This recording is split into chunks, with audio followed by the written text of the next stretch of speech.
Hey, what's going on guys? I'm Mr. 4 here. Today we are back to cover another V-series deck profile, Malkuth-Melekh. And before we start, I just want to quickly put this out of the way. As you could probably tell from the thumbnail and whatnot, this video is also meant to say thank you to everybody who has been supporting me for the past, however long I've been around. I really have to thank just a lot of people for their feedback, their comments, them helping me throughout this process of learning stuff like how to play better, better play testing, video editing, article writing, that kind of things. It's just this whole experience of just playing a card game has really gone way more than just that. It's become, something that I really look forward to, and one of my last few hobbies, if you can call it that.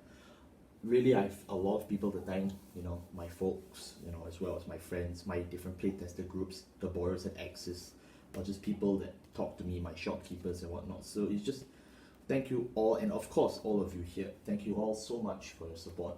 It's such a hard time right now. Most people don't really have this anymore, but I still get joy out of sitting out of a recording stream, placing cards on the mat angrily and telling you about what they do. It's one of the last few ways I can still connect to my humanity, so I just really enjoy the fact that I can still enjoy this whole thing and that you guys are actually still liking this, at least from what I see. I know the D-series stuff isn't really well received on my channel, maybe because I'm posting it at the wrong time, but I'm still going to cover as many formats as I can because it's still the same game, right? Speaking of people who need help connecting to their humanity and want to kill themselves, today is Malkuth-Melekh. He's all about self-harm and resurrection, self-sacrifice, and giving your friends the gift of life. This deck is in, of course, the Astral Force, VB13, the last set of V before the designing just went to shit. This guy is actually pretty well balanced in my opinion. It's actually a pretty cool deck, and it didn't just stop there. They received support in VSS09, is it 9? Yeah, which is basically V Selection, the last set before V ended as our officially standard format. So there is quite a lot of things to unpack here because this deck works very differently from traditional Angel Feathers as well as the Angel Feathers of modern time, which is just haha, Gabriel, punch you in face, 6 damage, roll over, die, hand me a wallet. But in this case, it's a lot different. Angel Feathers actually play a more tempo aggressive style with high numbers as well as other cool things as well, like spot removal, which is, what? I've never heard of that before. So this is actually just a really fun deck in my opinion. The deck isn't all too expensive, especially thanks to VSS09 and VCall, which really give us a lot of reprints to make the deck cheaper.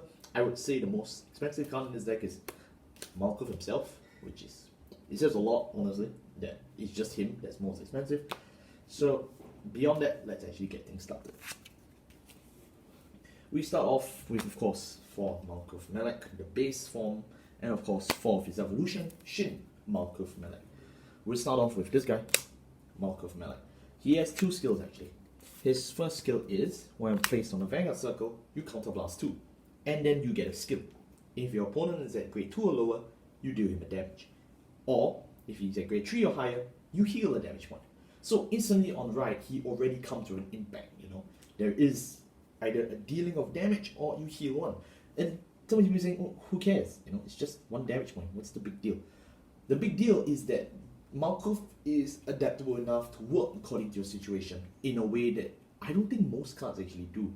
Malkuth as a deck on going first really plays up to his strengths with the whole tempo aggression. They have high numbers, they have good board building capabilities, they swing hard, they get good protection at the same time thanks to, yes, we play Protect 2. So it really does help in that way, but going second, you may not want to really need to push in all aggression. You may need help surviving a bit more. In that case, you can heal a damage point, and the healing of damage point becomes even more important when you read his second skill, which is all about that sweet, sweet self-harm, which I have no idea why they made it, but it's cool lore-wise, so never mind. Second skill is Soul Blast 1. Super call 3 cards from your drop zone to rearguard circles. They get 5,000 power, then you ping yourself a point of damage. Really, it translates to just, in the hopes of you taking a damage point, you call 3 units, you give them power, and you hope that they beat over hard enough your opponent such that they also deal a damage point. Then it kind of nets off. You took the damage point, they're taking damage point, or maybe even more. So you're just hoping that your point of damage that you took was, in that sense, paid off.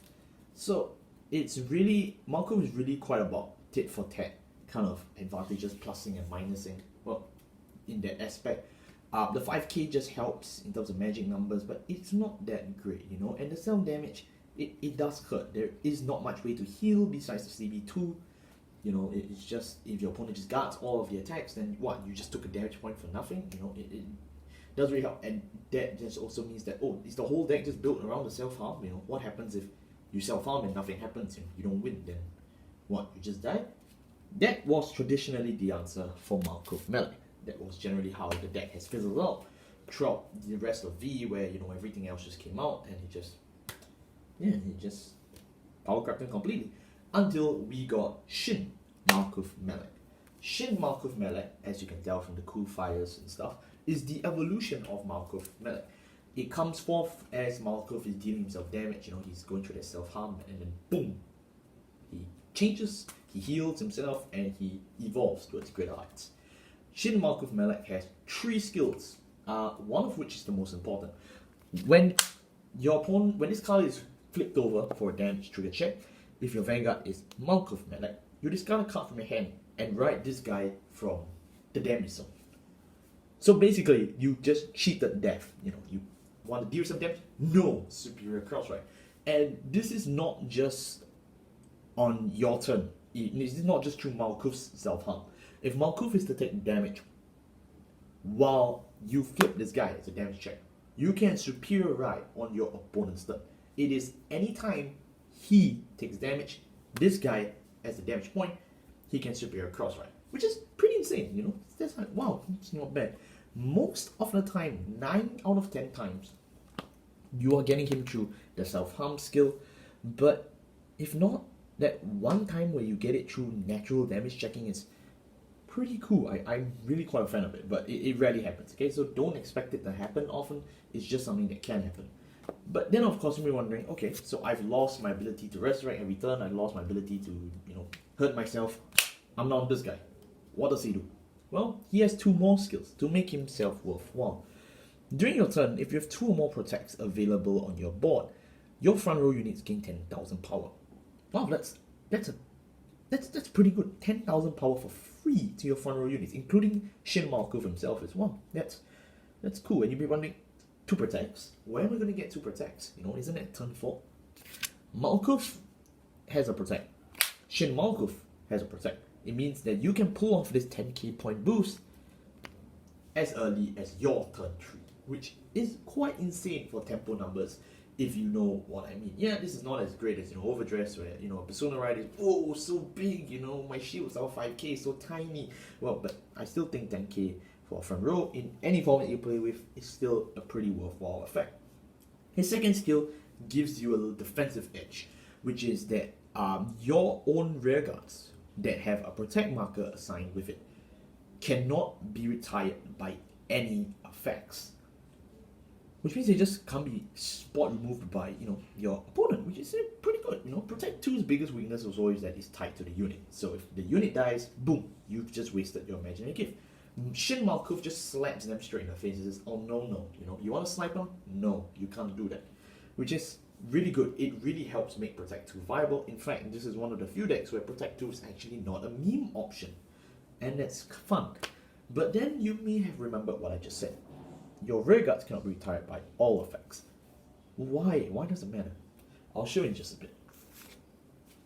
Moving on to our grade 2s. Where are my grade 2s? Moving on to our grade 2s, we have 4 copies of Holy Lord Angel, 3 copies of AI Droid Zine, and 3 copies of Amputation Angel. Let's cover them quickly. This guy, he has 1 skill, just one. When placed on VOR, search the top 7 cards of your deck for a Malkuth-Melekh unit, which means either form works, okay? Because both of them are Malkuth. You then add it to your hand, then choose a normal unit from your hand if you want to, and place it on top of the deck. This skill can only be used once per turn. Okay, cool. It's a consistency searcher. You get your grade 3s, both of them. It's cool. But why does it matter? Why is this a point of importance? Remember, you need to take Shin Malkuth-Melekh as your damage when you self-harm from base Malkuth-Melekh. Faster way to do it is stacking on top of the deck, right? And that's exactly what you do. You now have a chance to stack Shin Malkuth on top, which is pretty good, you know, it helps enable it. It's good, but I do have a drawback with this guy. First of all, you can whiff. You can potentially open the top 7 for Malkuth and just not get any. And then 2 is obviously the fact that you may not have a Malkuth in your hand that you want to stack on top.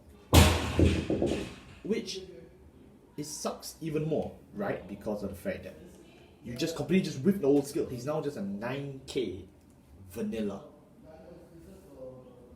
So yeah, you know, you can't whiff him, which means you can't even use him twice, right? You don't even get a chance to just straight up play 2 copies and search it twice. No, you only can use this once. I kind of wish that they split the hard ones button clause between the searching is constantly anytime and the stacking is the hard ones button, but they just tied it together in the skill box, which is fine, I suppose. Then we move on to AI droid Zain. Zain has 2 skills.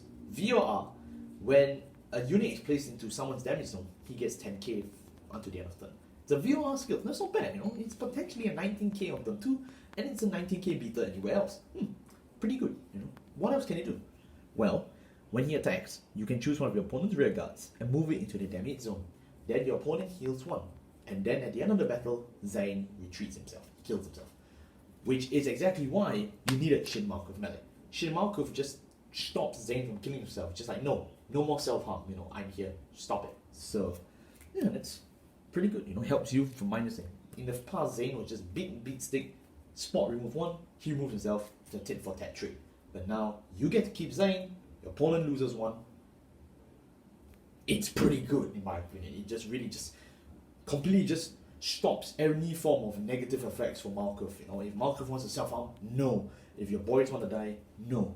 And that's just really the beauty of Shin Malkuth-Melekh. It really just acts as a new way to push the deck's weaknesses away to one side and just focus on its strengths, which is good because it really helps it compete in the current V format where, you know, it's not as simple as it was back when Malkuth was a thing. And even when Malkuth first came out, it wasn't really that great either, so it's necessary. Zain is not commonly played in Malkuth decks now. You most probably see people throwing Zain out and trying stuff like Jackfield. I can't pronounce that. Jackfield. Yeah, they did great too. Triple rare from Gabriel set, which is fine. It is a good option as well. But for me, you know me, I really enjoy spot removal, and the free 19k body I just couldn't bust up. And it's a robot, so all factors combined, I like it. Last up, for the grade 2 ratios, we have Amputation Angel. She has 2 skills. During a turn, if you have a protect marker sitting somewhere on your board, she gets 15k power. Wow, that's a 24k beat set. Pretty good. And then her second skill is, if you have 3 or more protects open, you get the ability to Sentinel Restrict. Which is not hard at all, because you have both Malkuth as well as the Shin form. You have both of them. So by turn 2, you already have 2 protects. You ride another Malkuth, any one of your choosing. You go up to 3. On turn 4, you have a 24k beater with Sentinel Restrict. Which is super good, right? But then you may be saying, but why am I only playing 3? You know, why did I bother playing Zain at 4 copies, but I only play her at 3? Because you can 2-box her with the self-harm revival skill. You don't actually need her on turn 2. She's pretty much effectively useless on turn 2. Whereas Zain still has his 19k power, and he can serve as spot removal. Which is why ultimately I still feel that 3 is a good number. You still see her quite often, and you don't need to overclock on her, and she still serves a purpose. You know, at the end of the day, Malkuth is not an XL deck. He only has 2 front or rear guard spots, so honestly, you'll be fine. Moving on to our grade 1s, we have, this is a fun one. 4 copies of Persistence Angel, 4 copies of Black Call Nakia, reprinted in VCall, thank God, 3 copies of Bellefomet, and 3 copies of Sexio Angel. Nakia is the infamous grade 3 searcher from, you know, VBT12. Basically, as long as someone takes a damage point this turn, she gets 5k, and she searches the top 5 of grade 3. Pretty standard. Her price has really dropped thanks to VCall. She used to be like, you know, 1,290 yen. Now she's like 150 yen. So yeah, I like it. Then of course we have I'll cover this one first. Sexual Angel. Sexual Angel has a very simplistic skill.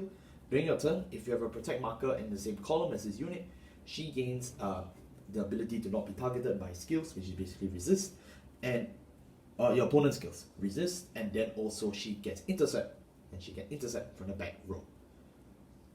Cool defensive option, you know, you can just throw out as a fast 10k shield, which you can just always call back with Malkuth's Resurrection. I like it. We of course have Malkuth-Melekh Angel, who was first a really hard to find PR, but it's been reprinted, so it's much more affordable.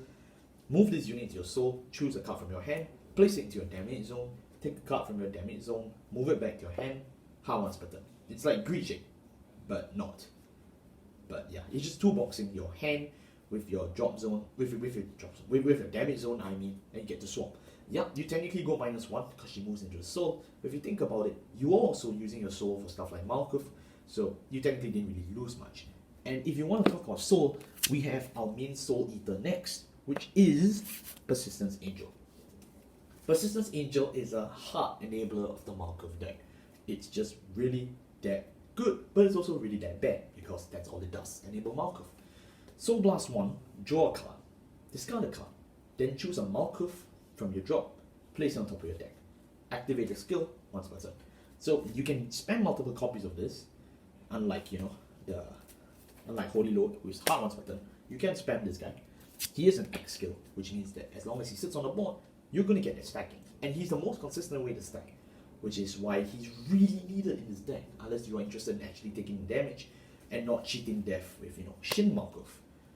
So yeah, I mean, technically speaking, a draw and drop, it's cool filtering. You set up the drop for Malkuth as well, so all things considered, he's not very bad, but he's good enough to help make the deck playable. Last but not least, our grade zeros. We play for heal, 8 crit, 4 draw PG, and a starter, which is Resh, the AI droid starter. We're playing the traditional heal, not heal guardians, because as I mentioned for Malkuth, you do want to have 2 CD by turn 3, so heal guarding yourself isn't exactly what we want. We would prefer larger shield in general, so I might as well play Sunny Smile Angel, 8 crits, because it's a Still Angel Feather. It's Still Angel Feather. 4 draw, because we do need our pieces, and we don't have a Protect 1 in this deck to use as a perfect guard, so this just doubles up in every way or form. If you want to play Malkuth with 12 crit, you can make it much more aggressive, but my only fear that it becomes quite piece reliant and it gets very fragile. So just keep that in mind when you're actually playing around this deck and your trigger ratios. But beyond that, it's pretty standard in my opinion. You can't really go wrong. And with that, that actually covers my Malkuth-Melekh deck profile. It's a deck that I've personally had my eye on for a super long time, and I finally had a chance to cover it. I mean, I would have covered it in VB13, but I don't know, I just never did. But now I finally get a chance to do so when, V is in a much better state, so talking about an old V deck doesn't feel like I'm beating a dead horse, and at the same time, it's pretty fun. In V's current state of form, I think any deck that you spend enough time with can definitely be played to a certain extent. I mean, I just use this deck quite a fair bit, and I've been beating stuff like Jet, stuff like DOTX. It's actually possible. It's not like last time where it's just, now impossible. No, now you could. You can still have fun in this format. Which is why I just really wanted to bring it up. Again, thank you all, everybody, for the support. Like I've said, it means a lot to me to be able to cover this stuff.